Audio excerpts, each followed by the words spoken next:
السلام علیکم ورحمۃ اللہ وبرکاتہ۔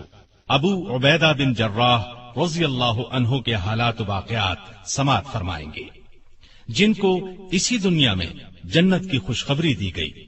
جی ہاں، نبی کریم صلی اللہ علیہ وسلم نے خود اپنی زبان مبارک سے فرمایا، ابو عبیدہ بن جراح جنتی ہیں، جو اپنے وقت کے عظیم فاتح تھے، جنہوں نے رومیوں کو ناکو چنے چبوائے، اپنے سے 6 گنا رومی فوج کا مقابلہ کیا۔ ایک موقع پر رومی لشکر کی تعداد 2.5 لاکھ تھی، جبکہ مسلمان صرف 40,000 تھے۔ اس جنگ میں مسلمانوں کے سپہ سالار ابو عبیدہ بن جراح تھے، جن کے بارے میں نبی اکرم صلی اللہ علیہ وسلم نے ارشاد فرمایا تھا کہ میرے یہ 10 اصحاب جنتی ہیں۔ چنانچہ انہیں عشرہ مبشرہ کا خطاب ملا، یعنی وہ 10 جنہیں دنیا میں جنت کی خوشخبری دے دی گئی۔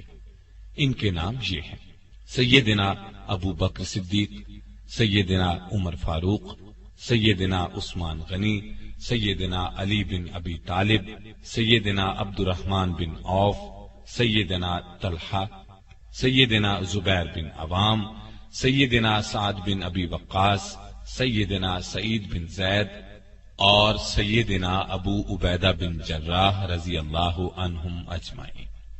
ابو عبیدہ بن جراح رضی اللہ عنہ کو کئی خصوصیات اس کے علاوہ بھی حاصل ہیں۔ انہیں اللہ کے رسول صلی اللہ علیہ وسلم کی طرف سے امین الامت کا خطاب ملا، یعنی امت کے امین، اور اس کا مطلب یہ ہے کہ وہ دین کے علم اور دین کے احکامات پر عمل کرنے کے سلسلے میں بہت بڑا درجہ رکھتے تھے۔ لیکن اس کا یہ مطلب ہرگز نہیں کہ انہوں نے کسی بہت بڑی اسلامی یونیورسٹی سے تعلیم پائی تھی یا کسی بہت بڑے امیر گھرانے میں پیدا ہوئے تھے۔ جی نہیں، ایسی کوئی بات نہیں۔ اس زمانے میں اسلامی یونیورسٹیاں کہاں تھیں؟ فنون سپاہ گری کی تربیت دینے کے لیے باقاعدہ ادارے کہاں تھے؟ وہاں تو بس ایک ہی یونیورسٹی تھی، اور اس یونیورسٹی کا نام تھا محمد صلی اللہ علیہ وسلم۔ یہ حضرات جو کچھ بھی سیکھتے تھے نبی کریم صلی اللہ علیہ وسلم سے سیکھتے تھے، پھر صحابہ سے سیکھتے تھے۔ ان حضرات نے جتنی کامیابیاں حاصل کی وہ اللہ پر سچے دل سے ایمان لانے کی بنیاد پر کی۔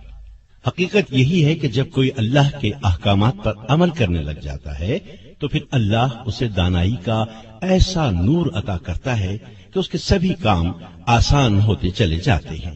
اب ذرا غور کریں، جب اللہ کے رسول صلی اللہ علیہ وسلم دنیا میں تشریف لائے تو پورا عرب جہالت کی تاریکیوں میں ڈوبا ہوا تھا۔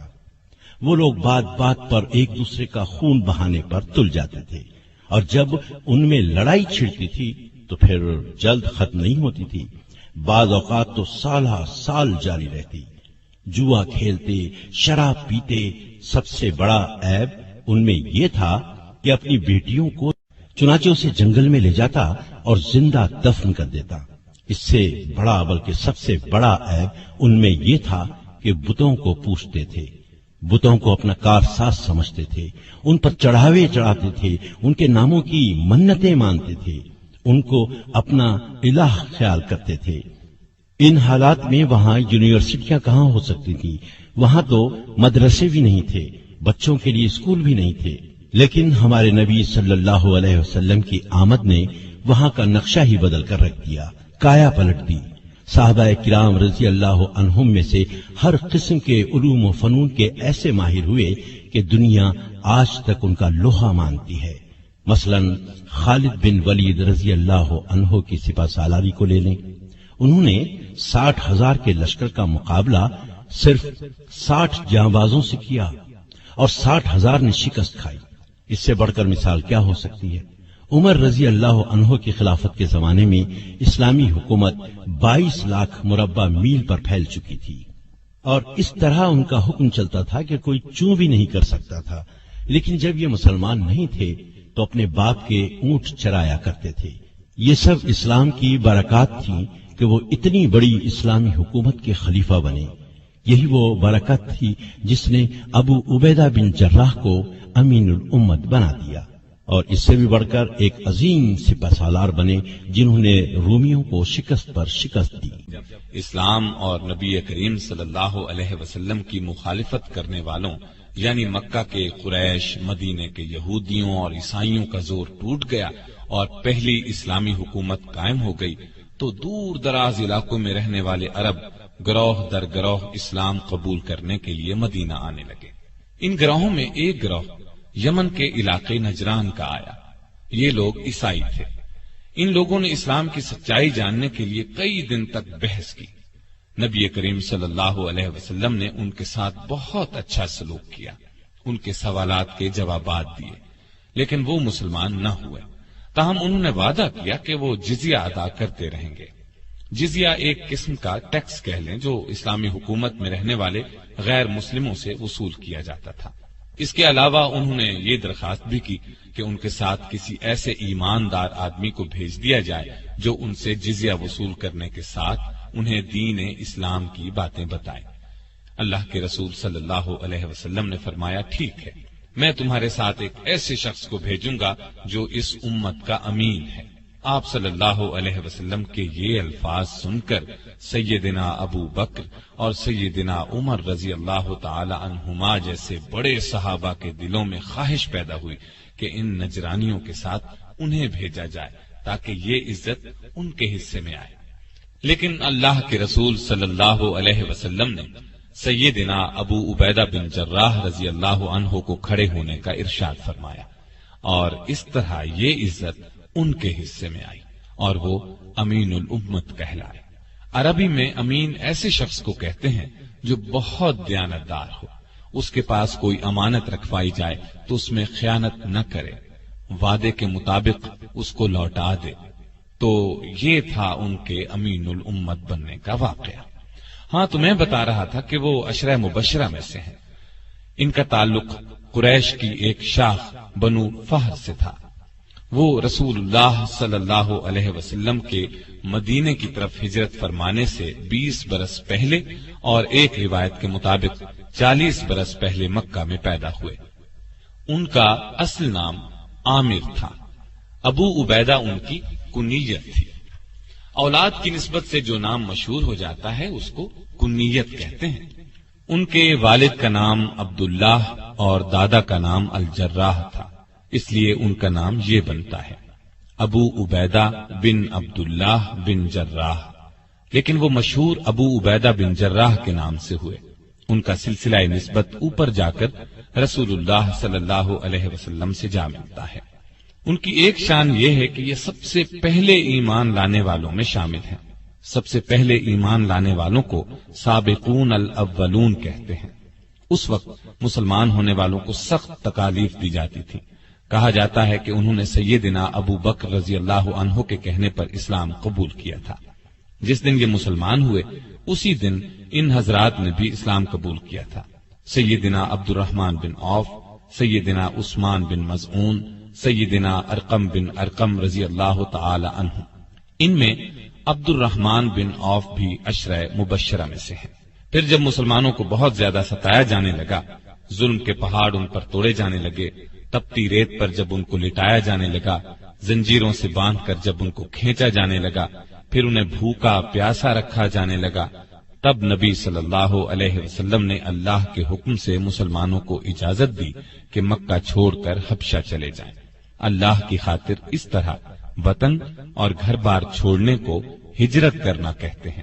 ہجرت کا حکم 5 نبوی میں دیا گیا اور 11 مرد اور 4 عورتیں حبشہ چلے گئے۔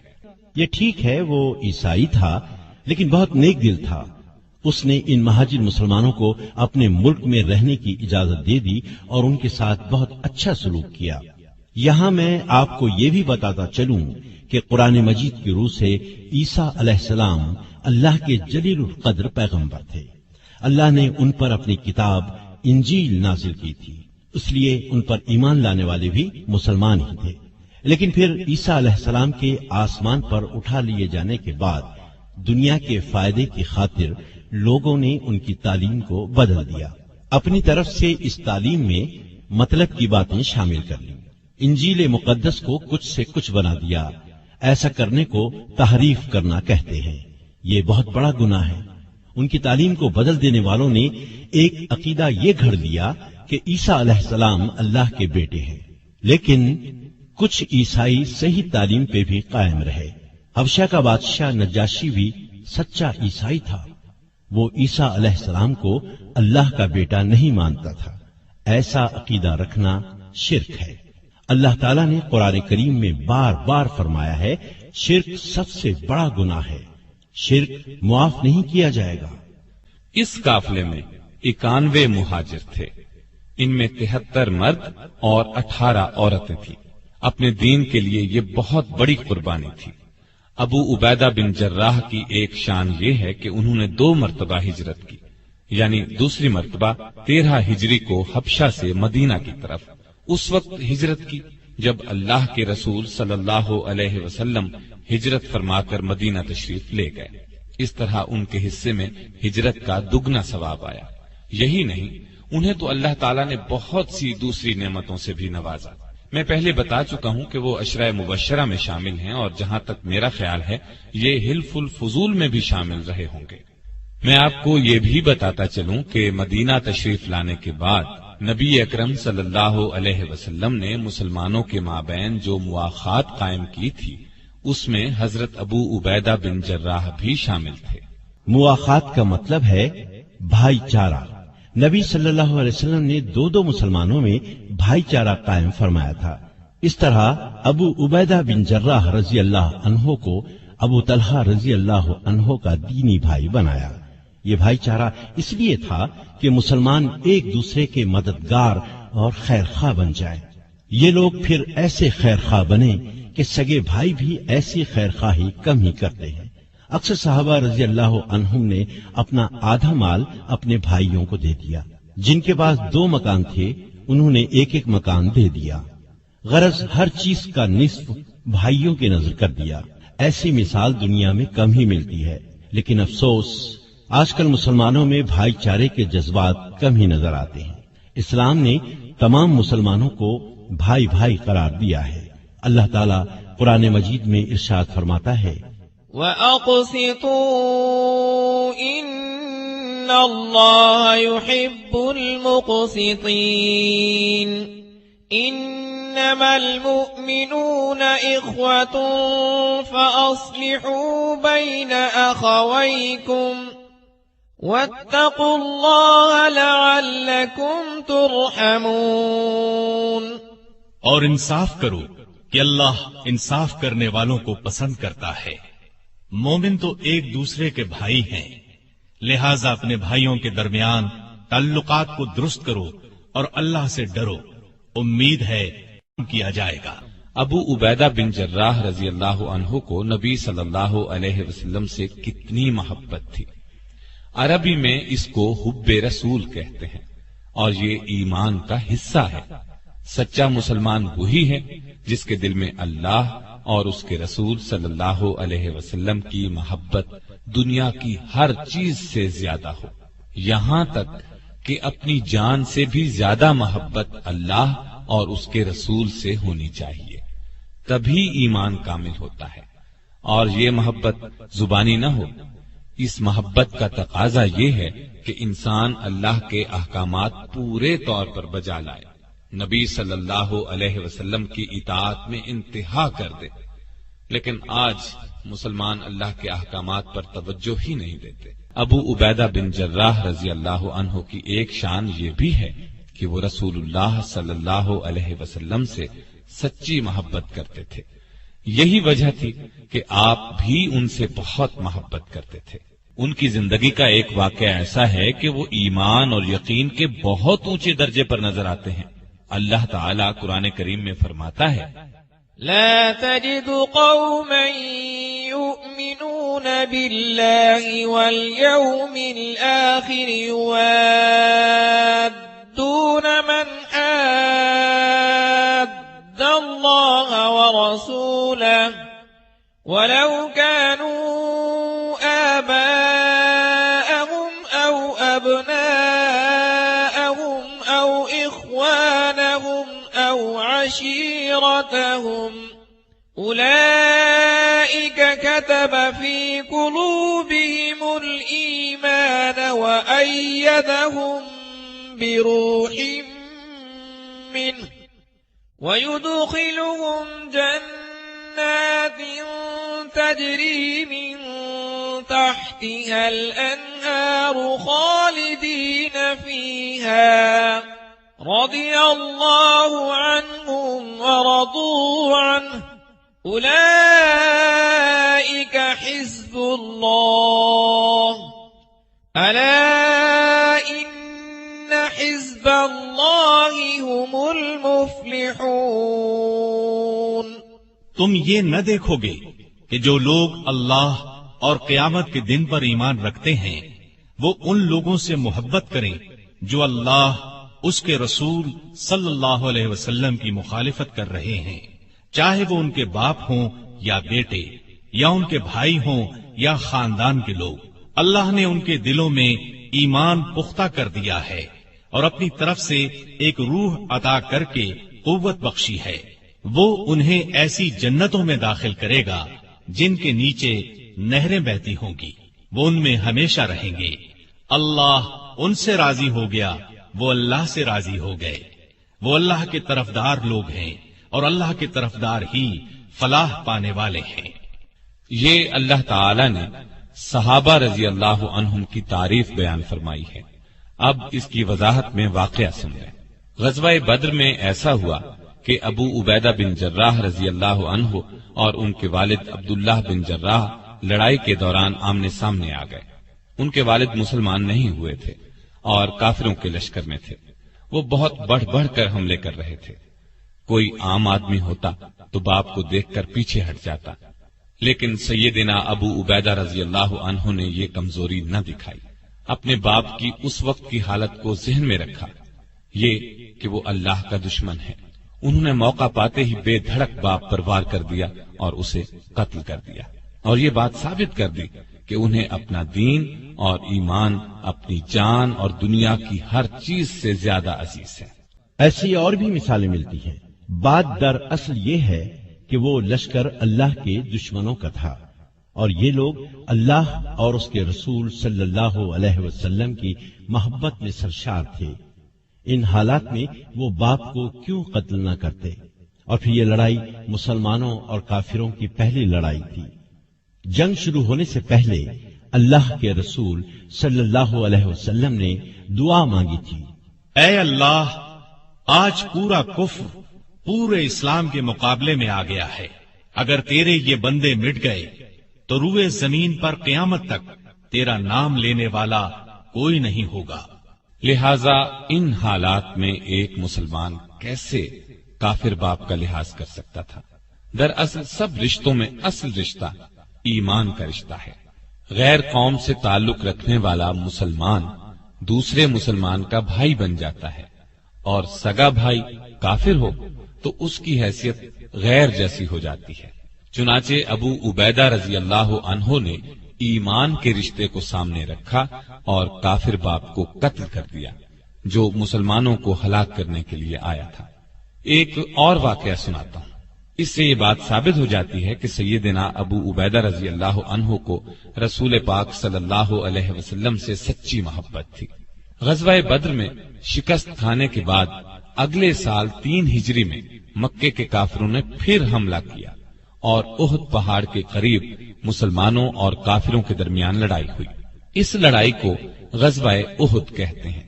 اللہ کی مدد سے یہ لڑائی بھی پہلے مرحلے میں مسلمانوں نے جیت لی۔ کافر میدان چھوڑ کر بھاگ کھڑے ہوئے۔ اس موقع پر 50 تیر اندازوں سے چوک ہو گئی۔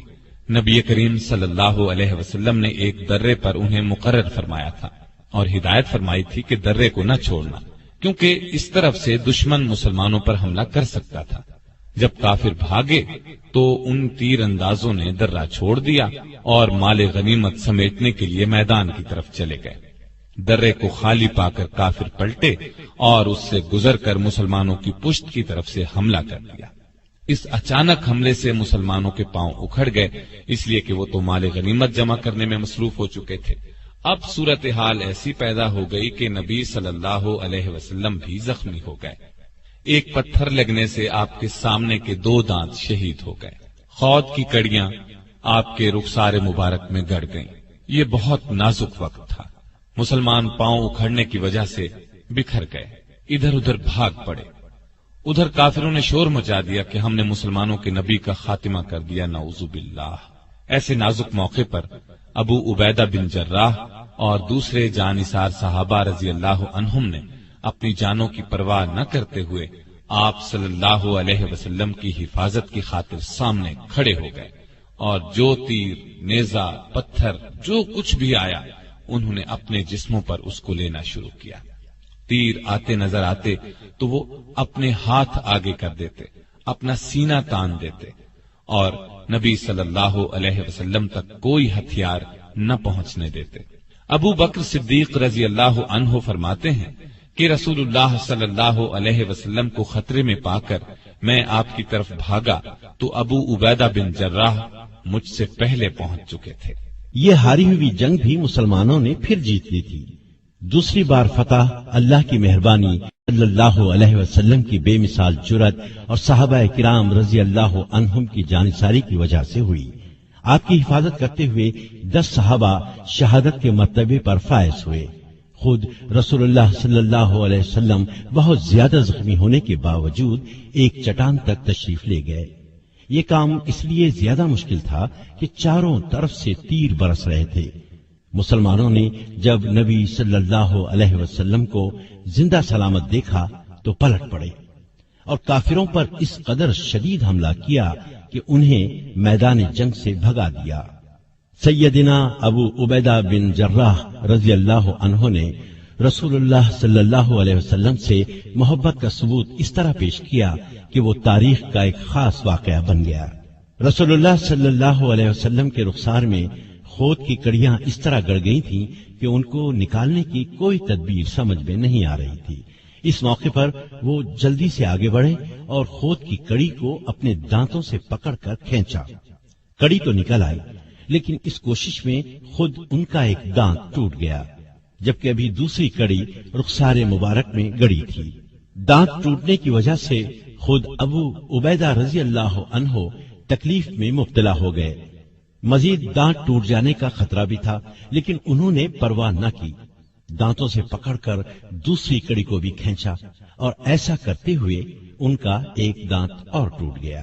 ہاں، ان لوگوں کے ایسے ہی حیرت انگیز کارناموں کی وجہ سے اللہ تعالیٰ نے انہیں یہ مرتبہ دیا کہ رہتی دنیا تک ان کے نام زندہ رہیں گے، یہ دنیا ان کی تعریف کرتی رہے گی۔ خود اللہ تعالیٰ نے قرآن مجید میں کئی جگہ ان حضرات کی تعریف کی ہے۔ بہرحال میں بتا رہا تھا، اللہ کے رسول صلی اللہ علیہ وسلم ان سے بہت خوش تھے۔ کوئی خاص کام ہوتا تو ان کے سپرد فرماتے، وہ ہر کام کو بہت خوش اسلوبی سے انجام دیتے۔ مثال کے طور پر قبیلہ ثعلبہ کے لوگ دوسرے قبیلوں کو ساتھ ملا کر مدینے کے آس پاس کی بستیوں میں لوٹ مار کیا کرتے تھے۔ ان کی شکایات موصول ہونے پر نبی صلی اللہ علیہ وسلم نے 6 ہجری میں سیدنا ابو عبیدہ رضی اللہ عنہ کو انہیں سزا دینے کے لیے بھیجا۔ انہوں نے آسانی سے ان کا خاتمہ کر دیا۔ اسی طرح 7 ہجری کا واقعہ ہے کہ رسول اللہ صلی اللہ علیہ وسلم کے علم میں یہ بات لائی گئی کہ قبیلہ قزاعہ مدینے پر حملے کی تیاری کر رہا ہے۔ آپ نے اس قبیلے کو سزا دینے کے لیے عمرو بن عاص رضی اللہ عنہ کو سالار بنا کر بھیجا۔ وہ روانہ ہو گئے، پھر حالات دیکھ کر مدد کے لیے اور مجاہد بھیجنے کی درخواست کی۔ آپ نے سیدنا ابو عبیدہ رضی اللہ عنہ کی سرداری میں دوسرا لشکر روانہ فرمایا۔ 8 ہجری میں رسول اللہ صلی اللہ علیہ وسلم نے انہیں ایک لشکر کا سردار بنا کر ساحل سمندر کی طرف یہ معلوم کرنے کے لیے بھیجا کہ قریش مکہ جنگ کی تیاری تو نہیں کر رہے۔ اسی سال مکہ فتح ہوا تو اس معرکے میں بھی ابو عبیدہ رضی اللہ عنہ ایک دستے کے سالار تھے۔ ایک اور واقعے سے بھی ان کی شان ظاہر ہوتی ہے کہ جب معاہدہ صلح حدیبیہ لکھا گیا تو ان سے بطور گواہ دستخط کرائے گئے۔ غرض کتنے ایسے واقعات ہیں جن سے یہ ثابت ہوتا ہے کہ رسول اللہ صلی اللہ علیہ وسلم ان کی بہت قدر کیا کرتے تھے۔ اور بھائی بات یہ ہے کہ نیکی کے راستے میں چلنے والوں کو اللہ تعالیٰ ایک خاص انعام دیتا ہے، ان کے علم اور عقل کی روشنی زیادہ کر دیتا ہے۔ جو بات عام لوگ مشکل سے سمجھتے ہیں یا بالکل سمجھ ہی نہیں پاتے، یہ لوگ اس بات کو نہایت آسانی سے سمجھ لیتے ہیں، ان میں بالکل ٹھیک فیصلہ کرنے کی قوت پیدا ہو جاتی ہے۔ اس طرح ان کے کاموں میں خوب برکت ہوتی ہے اور وہ ترقی کرتے چلے جاتے ہیں۔ اللہ تعالیٰ نے سیدنا ابو عبیدہ بن جراح رضی اللہ عنہ کو شجاعت، امانت اور دیانت کے ساتھ ساتھ دانائی کا نور بھی بہت دیا تھا۔ مشکل ترین مسئلے کو آسانی سے سلجھا لیتے تھے۔ ان میں یہ قابلیت اس وقت اور بھی نکھر کر سامنے آئی جب اللہ کے رسول صلی اللہ علیہ وسلم کے انتقال کے بعد مسلمانوں میں یہ اختلاف پیدا ہوا کہ آپ کا خلیفہ یعنی جانشین کون بنے گا۔ پہلے اس بارے میں بہت اختلاف ہوا۔ رسول اللہ صلی اللہ علیہ وسلم کے خاندان والوں نے یہ خواہش ظاہر کی کہ سیدنا علی رضی اللہ عنہ کو خلیفہ بنایا جائے۔ انصار مدینہ نے یہ چاہا کہ یہ عزت انہیں ملے، خلیفہ ان میں سے لیا جائے۔ انصار مدینہ وہ لوگ ہیں جنہوں نے مسلمانوں اور نبی صلی اللہ علیہ وسلم کی ہجرت کے موقع پر میزبانی کی تھی، ہر طرح ساتھ دیا تھا، ہر قسم کی قربانی دی تھی۔ لیکن اس طرح گروہی بادشاہت قائم ہوتی۔ بالکل صحیح طریقہ یہ تھا کہ رسول اللہ صلی اللہ علیہ وسلم کا خلیفہ اس شخص کو چنا جائے جو نیکی اور دانائی میں خاص مقام رکھتا ہو، اور یہی بات سب سے اچھی تھی۔ جس وقت خلیفہ کے معاملے پر گرما گرم بحث ہو رہی تھی اور یہ خطرہ پیدا ہو چلا تھا کہ کہیں مسلمانوں میں اختلاف پیدا نہ ہو جائے، اللہ تعالیٰ نے اپنی خاص رحمت کے ساتھ سیدنا ابو بکر صدیق رضی اللہ عنہ کے دل میں یہ خیال ڈالا کہ اللہ کے رسول صلی اللہ علیہ وسلم کا جانشین بننے کا حق اگر کسی کو ہے تو اسے ہے جو تقوی اور دانائی میں سب سے بڑھا ہوا ہے۔ چنانچہ آپ آگے بڑھے اور فرمایا، مسلمانوں، میرے نزدیک تو دو آدمی ایسے ہیں جن میں سے ایک کو رسول اللہ صلی اللہ علیہ وسلم کا جانشین بنایا جا سکتا ہے، ایک عمر بن خطاب رضی اللہ عنہ اور دوسرے ابو عبیدہ بن جراح رضی اللہ عنہ۔ لیکن پھر حضرت عمر رضی اللہ عنہ نے ابو بکر رضی اللہ عنہ کا ہاتھ پکڑ کر ان کے ہاتھ پر بیعت امارت کر لی، اور دوسرے لوگوں نے بھی حضرت عمر کے اس انتخاب کی تائید کی، کیونکہ ایمان و تقوی میں حضرت ابو بکر صدیق سب سے زیادہ ممتاز تھے۔ اور یہ فیصلہ واقعی بالکل درست تھا، اس لیے کہ سیدنا ابو بکر صدیق رضی اللہ عنہ نے خلافت کا منصب سنبھالتے ہی ایسی دانائی اور دلیری سے ملک کا انتظام کیا کہ اس کی مثال نہیں ملتی، جبکہ رسول اللہ صلی اللہ علیہ وسلم کے انتقال کے بعد دشمنوں نے یہ خیال کر لیا تھا کہ بس اب دین اسلام کا خاتمہ ہو جائے گا۔ کچھ بدبختوں نے تو نبوت کا دعویٰ تک کر دیا تھا، کچھ نے دین اسلام کے احکامات ماننے سے انکار کر دیا تھا، ایک طبقے نے زکوٰۃ دینے سے انکار کر دیا تھا۔ حالات ایسے تھے کہ سب اونچے درجے کے صحابہ رضی اللہ عنہم نے انہیں مشورہ دیا تھا کہ ابھی ان باغیوں اور شریروں کو کچھ نہ کہا جائے، لیکن سیدنا ابو بکر صدیق رضی اللہ عنہ نے ان کے خلاف جہاد کیا اور ان سب کو پوری سزا دی۔ ایک اور بڑا اور اہم کام انہوں نے یہ کیا کہ ایران اور روم کی فوجوں سے جہاد کرنے کے لیے مجاہدین کے لشکر روانہ کیے اور شاندار فتوحات حاصل کی۔ یہ دونوں ملک مدینے پر حملہ کر کے اسلامی سلطنت کو پارا پارا کرنے کی تیاریاں کر رہے تھے۔ اس جہاد میں سیدنا ابو عبیدہ بن جراح نے سپاہ سالار کی حیثیت سے شاندار کارنامے انجام دیے۔ اس کی تفصیل یوں ہے، ابو بکر صدیق رضی اللہ عنہ نے 13 ہجری میں لشکر روانہ کیے، سیدنا خالد بن ولید رضی اللہ عنہ کو عراق کی طرف روانہ کیا، سیدنا ابو عبیدہ بن جراح کو حمص کی طرف اور سیدنا عمرو بن عاص رضی اللہ عنہ کو فلسطین بھیجا۔ شرحبیل بن حسنہ رضی اللہ عنہ کو اردن جانے کا حکم دیا اور سیدنا یزید بن ابی سفیان رضی اللہ عنہ کو دمشق کی طرف بھیجا۔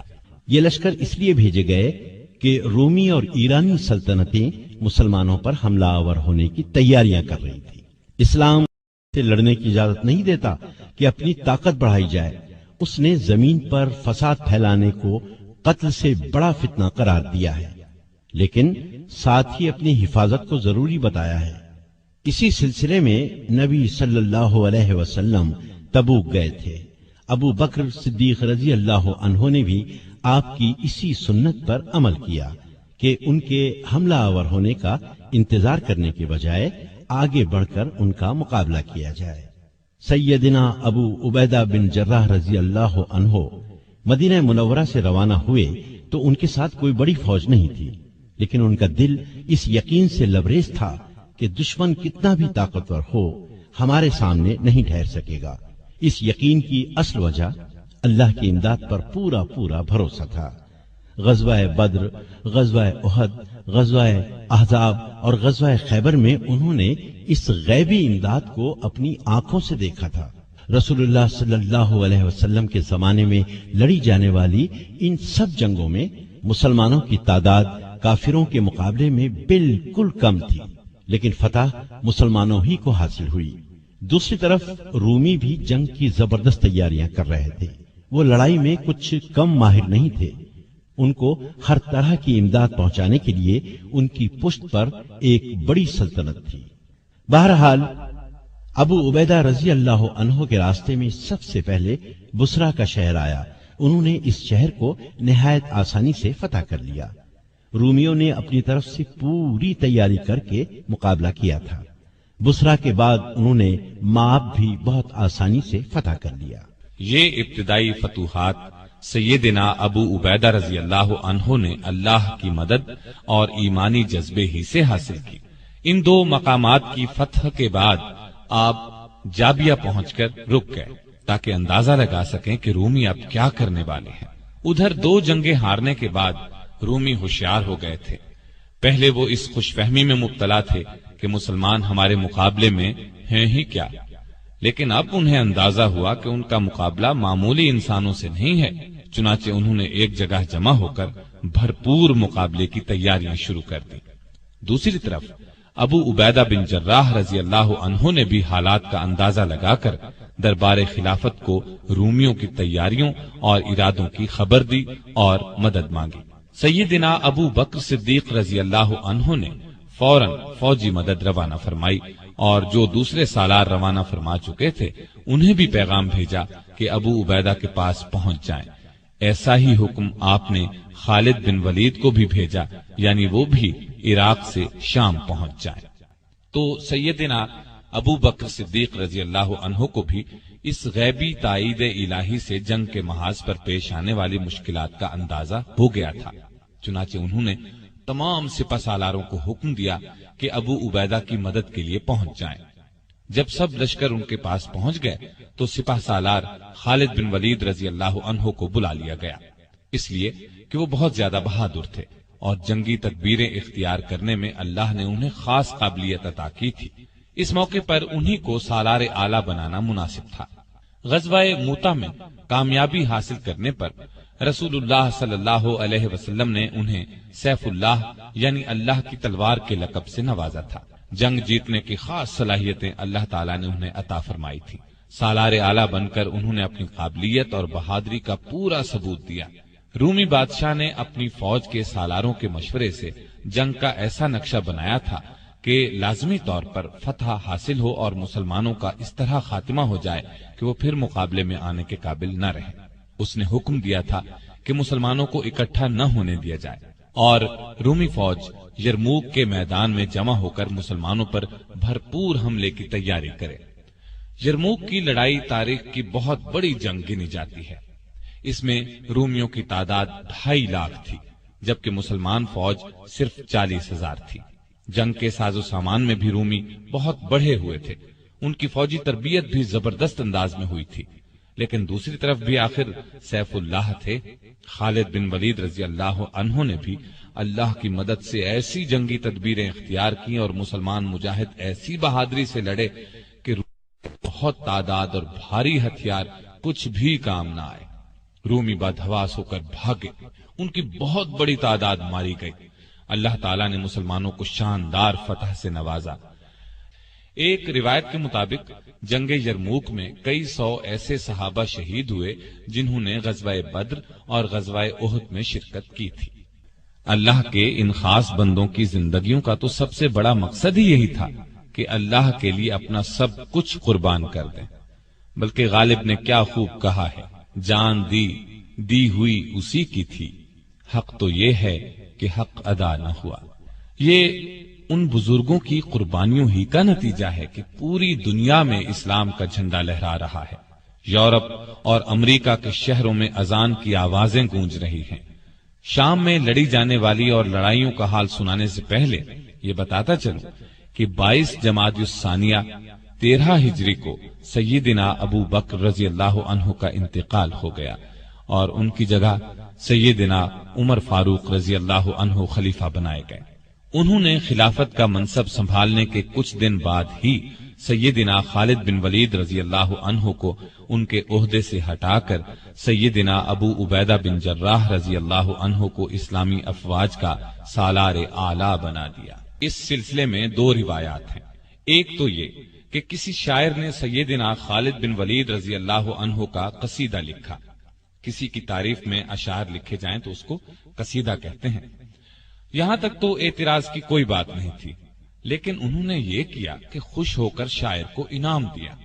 بس اس بات کو عمر رضی اللہ عنہ نے اچھا نہ سمجھا اور انہیں ان کے عہدے سے ہٹا دیا۔ دوسری وجہ یہ بیان کی جاتی ہے کہ سیدنا خالد بن ولید رضی اللہ عنہ کی بہادری اور جنگی سوجھ بوجھ کی وجہ سے لوگ یہ خیال کرنے لگے تھے کہ مسلمانوں کو جو فتوحات پر فتوحات ہو رہی ہیں وہ انہی کی وجہ سے ہو رہی ہیں، جبکہ صحیح عقیدہ یہ ہے کہ جو کامیابی بھی حاصل ہوتی ہے وہ اللہ تعالی کی مہربانی سے حاصل ہوتی ہے۔ سیدنا عمر رضی اللہ عنہ نے انہیں عہدے سے ہٹا کر ثابت کر دیا کہ لوگوں کا خیال غلط ہے۔ اس دوسری وجہ کی زیادہ تائید آئی ہے، یعنی وہ شاعر والی بات شاید درست نہ ہو، یہ بات واقعی تھی۔ خود عمر رضی اللہ عنہ سے جب بعض اصحاب نے اس بارے میں پوچھا کہ آپ نے خالد کو سپہ سالاری سے کیوں معزول کیا تو انہوں نے فرمایا تھا، میں نے کسی ناراضی کی وجہ سے ایسا نہیں کیا، اور پھر انہوں نے دوسری وجہ ہی بیان کی۔ چنانچہ جو ہی انہیں خلیفہ کا حکم ملا انہوں نے فوراً اپنا عہدہ ابو عبیدہ بن جراح رضی اللہ عنہ کو سونپ دیا اور خود ایک عام مجاہد کی طرح جہاد میں حصہ لیتے رہے۔ لطف کی بات تو یہ ہے کہ یہ حکم انہیں اس وقت ملا جب وہ تاریخی شہر دمشق کا محاصرہ کیے ہوئے تھے۔ ایک روایت یہ بھی ہے کہ یہ حکم جنگ یرموک کے موقع پر دیا گیا۔ یرموک کی جنگ جیتنے کے بعد مسلمان مجاہدوں نے جس طرح اپنی کوششوں کو آگے بڑھایا، اس سے ان کی عظمت اور دانائی ثابت ہوتی ہے۔ روم کا بادشاہ ہرقل ایک بہت بڑی سلطنت کا مالک تھا۔ صرف ایک جنگ ہار جانے سے اس کی طاقت ختم نہیں ہو گئی تھی، ایک جنگ ہار کر اس کا پارا اور چڑھ گیا تھا اور اس نے مسلمانوں کو شکست دینے کی ٹھان لی تھی۔ چنانچہ وہ شام کے بڑے شہر ہمس پہنچ گیا اور مسلمانوں پر بھرپور حملے کی تیاریاں کرنے لگا۔ ایسی صورت میں ضروری تھا کہ مسلمان بھی اپنی پوری قوت اس کی فوج کا مقابلہ کرنے کے لیے جمع کرتے، لیکن انہوں نے تو کمال کر دیا، اپنی فوج کو 3 حصوں کر کے 3 الگ الگ محاذوں پر جہاد جاری رکھنے کا فیصلہ کیا۔ ابو عبیدہ بن جراح رضی اللہ عنہ اور خالد بن ولید رضی اللہ عنہ نے لشکر کے دوسرے سالاروں کے ساتھ مشورہ کر کے ایک لشکر بیت المقدس کی طرف روانہ کیا، دوسرا ہمس کی طرف اور تیسرا دمشق کی طرف۔ ابو عبیدہ رضی اللہ عنہ اور خالد بن ولید رضی اللہ عنہ دمشق کی طرف روانہ ہوئے۔ ہم جیسے عام لوگ ایسا ہرگز نہ کرتے، لیکن وہ لوگ تو اللہ والے تھے، انہیں فوجی طاقت سے زیادہ اللہ کی ذات پر بھروسہ تھا، اور دنیا نے دیکھا ان کا فیصلہ بالکل درست ثابت ہوا۔ غازیوں کے چھوٹے چھوٹے لشکروں نے گنتی کے چند ہی دنوں میں شام اور فلسطین کا پورا علاقہ فتح کر لیا، اور یہ کام ابو عبیدہ رضی اللہ عنہ کی سپہ سالاری میں ہوا۔ پہلے دمشق کا حال سناتا ہوں۔ پہلے بتا چکا ہوں کہ دمشق کی طرف خالد بن ولید رضی اللہ عنہ اور سیدنا ابو عبیدہ رضی اللہ عنہ دونوں روانہ ہوئے تھے۔ یہ شہر رومیوں کا گڑھ تھا، یہاں انہوں نے کافی فوجی طاقت جمع کر رکھی تھی۔ لیکن جب اسلامی لشکر وہاں پہنچا تو رومیوں کو میدان میں نکل کر مقابلہ کرنے کی جرات ہی نہ ہوئی۔ انہوں نے شہر کے دروازے بند کر لیے اور فصیل پر تیر اندازوں کے دستے اس طرح بٹھا دیے کہ کوئی شہر کی طرف بڑھے تو تیروں کی بوچھاڑ کر کے اسے روک دیں، اس کا خاتمہ کر دیں۔ مجاہدین نے شہر کا محاصرہ کر لیا اور شہر کے اندر داخل ہو کر دشمنوں کو کاری ضرب لگانے کی تدبیریں کرنے لگے۔ آخر سیدنا خالد بن ولید رضی اللہ عنہ اپنے دستے سمیت فصیل پار کر کے شہر میں داخل ہو گئے۔ ادھر اس کے ساتھ ہی دوسری طرف رومیوں کے سپہ سالار نے صلح کی بات چیت شروع کر دی۔ دونوں سالاروں نے اس شرط پر صلح کر لی کہ رومی شہر کا دروازہ کھول دیں گے اور مسلمان شہریوں کو کسی طرح کا نقصان نہیں پہنچائیں گے، ان کی جانیں، عزت، آبرو، مال محفوظ رہیں گے۔ اب یہ عجیب صورتحال پیدا ہوئی کہ ایک طرف خالد رضی اللہ عنہ لڑتے ہوئے آگے بڑھ رہے تھے اور دوسری طرف ابو عبیدہ بن جراح صلح کا جھنڈا اٹھائے آگے بڑھ رہے تھے۔ دونوں کی ملاقات شہر کے درمیان میں ہوئی۔ جب خالد بن ولید رضی اللہ عنہ کو معلوم ہوا کہ ابو عبیدہ بن جراح رضی اللہ عنہ شہریوں کو امان دے چکے ہیں تو انہوں نے جنگ سے ہاتھ روک لیے اور کوئی بڑا نقصان ہوئے بغیر دمشق پر مسلمانوں کا قبضہ ہو گیا۔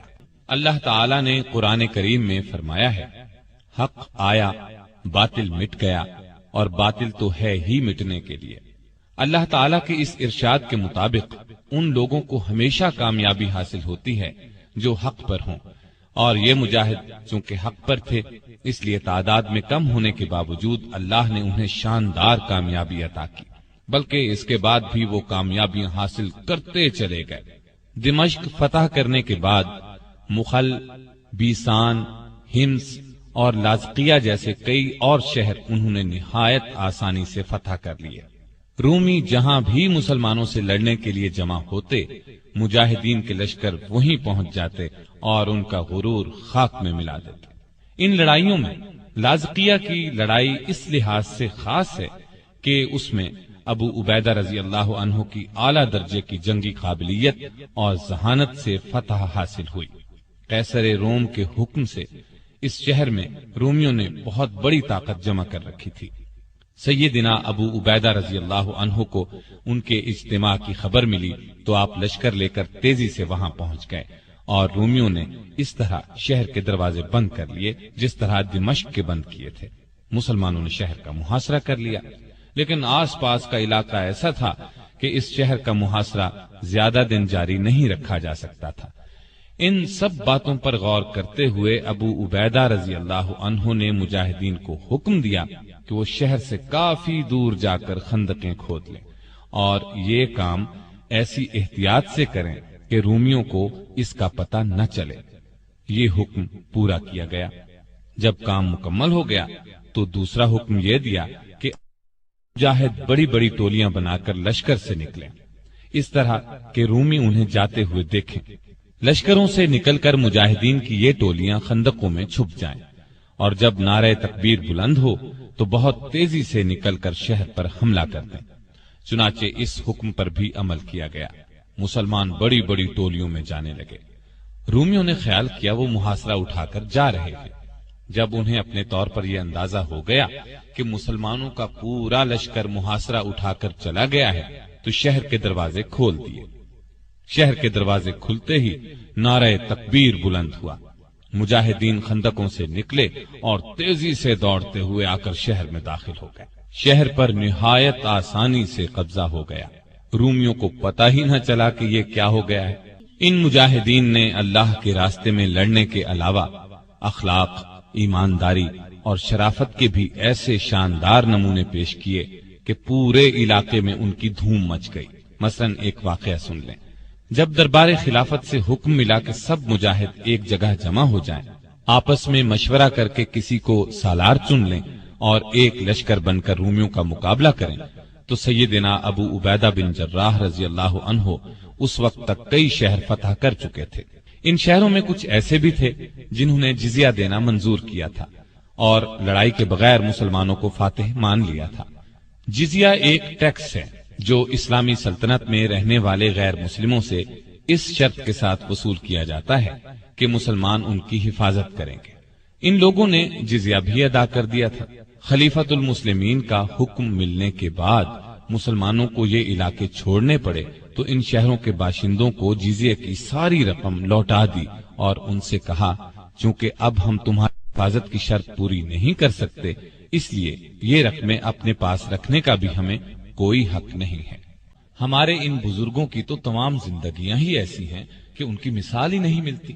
وہ صحیح معنوں میں اللہ پر ایمان رکھتے تھے اور اس کے احکامات پر عمل کرتے تھے، اپنوں پرایوں سب سے اچھا سلوک کرتے تھے، لوگوں کی غلطیاں معاف کر دیا کرتے تھے، زمین پر عاجزی سے چلتے تھے، کسی سے کوئی وعدہ کرتے تو اس کو پورا کرتے، اللہ کے سوا کسی سے نہیں ڈرتے تھے، نہ کسی کو اس کا شریک ٹھہراتے تھے، نہ اس کے سوا کسی کو حاجت روا سمجھتے تھے، وہم اور تاریک خیالی سے دور تھے۔ وہ ہمیشہ زندگی کا روشن پہلو دیکھتے تھے اور یہ روشنی دوسروں تک پہنچاتے تھے۔ وہ کشادہ دل اور بلند حوصلہ تھے، ان کی بہادری اور دانائی ان کے اچھے اعمال ہی کا انعام تھی۔ ہاں تو میں کہہ رہا تھا کہ جب مسلمانوں کو خلیفہ کی طرف سے یہ حکم ملا کہ وہ سب مجاہد ایک جگہ جمع ہو جائیں تو انہوں نے ان شہروں کا جزیہ واپس کر دیا، کیونکہ وہاں سے رخصت ہو جانے کی وجہ سے وہ ان کی حفاظت نہیں کر سکتے تھے۔ ادھر روم کے بادشاہ ہرقل کو پکا یقین تھا کہ وہ بہت آسانی سے ان چند ہزار مجاہدین کا خاتمہ کر دے گا جو شام اور فلسطین میں داخل ہوئے ہیں، اور پھر اتنی ہی آسانی سے مدینے کی اسلامی سلطنت کا خاتمہ کر دے گا، لیکن اس کا اندازہ بالکل غلط ثابت ہوا۔ اسے تو لینے کے دینے پڑ گئے۔ اس نے سنبھل کر کئی بار مسلمانوں کا مقابلہ کرنے کی کوشش کی، لیکن وہ کہیں بھی پاؤں نہ جما سکا۔ ہر محاذ پر اسے منہ کی کھانا پڑی۔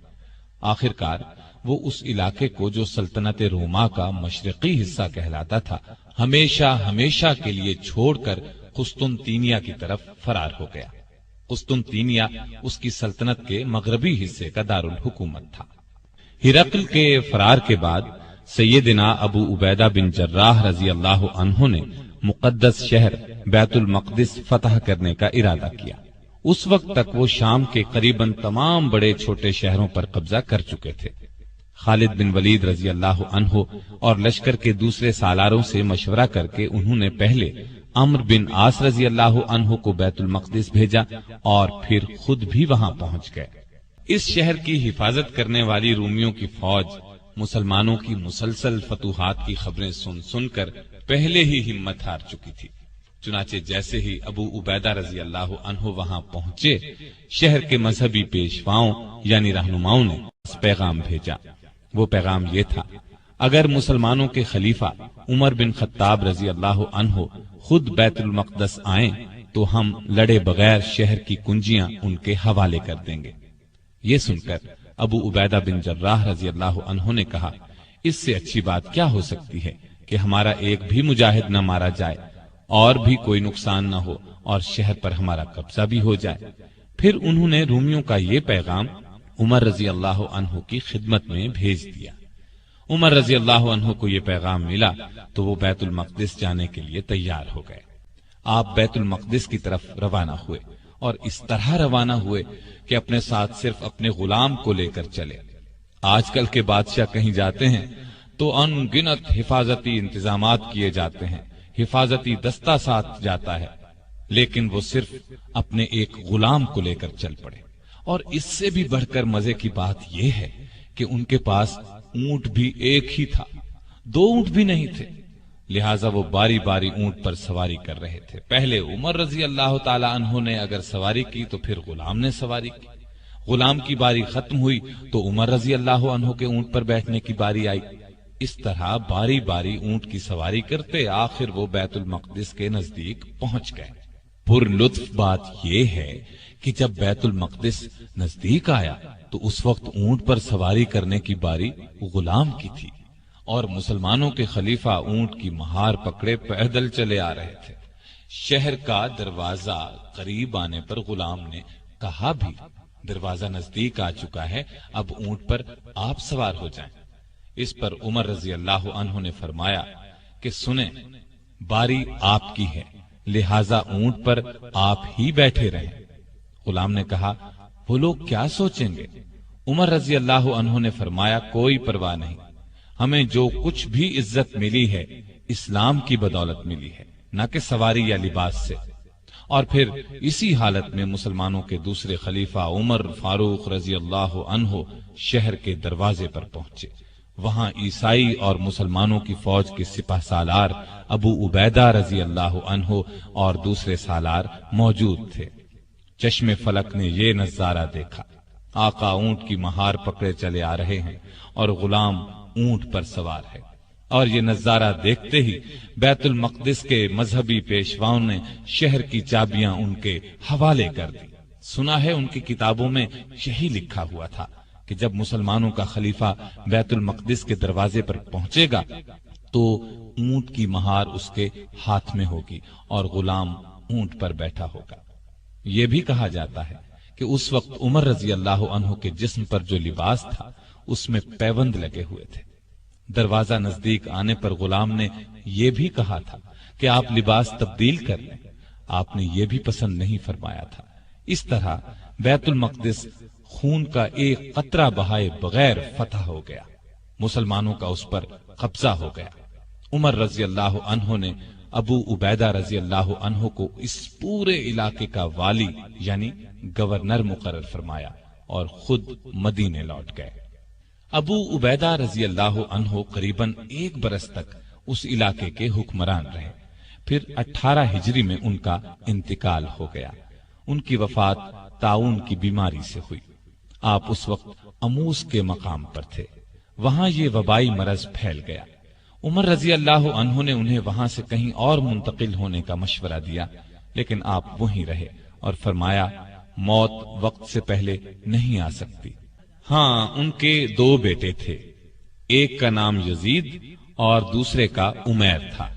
یہ دونوں لاولد فوت ہوئے، اور یوں ابو عبیدہ بن جراح رضی اللہ عنہ کی نسل آگے نہیں چلی۔ لیکن اصل چیز تو ان کے اچھے اعمال تھے، جن کا ثواب قیامت تک انہیں ملتا رہے گا۔ اور یہ بات بھی اچھی طرح سمجھ لینی چاہیے کہ انسان کا اصل کام نیکی کے راستے پر چلنا اور برائیوں سے بچنا ہے۔ ایسا کرنے والے دین اور دنیا کی نعمتیں خوب حاصل کرتے ہیں، ان کے لیے کامیابیوں کے دروازے کھلتے چلے جاتے ہیں۔ سیدنا ابو عبیدہ رضی اللہ عنہ اور ہمارے دوسرے بزرگوں کو اسی راستے پر چل کر شاندار کامیابیاں حاصل ہوئیں۔ وہ عظیم جرنیل اور عظیم فاتح بنے، اور سب سے بڑی بات یہ کہ انہیں دنیا میں ہی اللہ کے رسول صلی اللہ علیہ وسلم نے جنتی ہونے کی عظیم ترین خوشخبری سنائی۔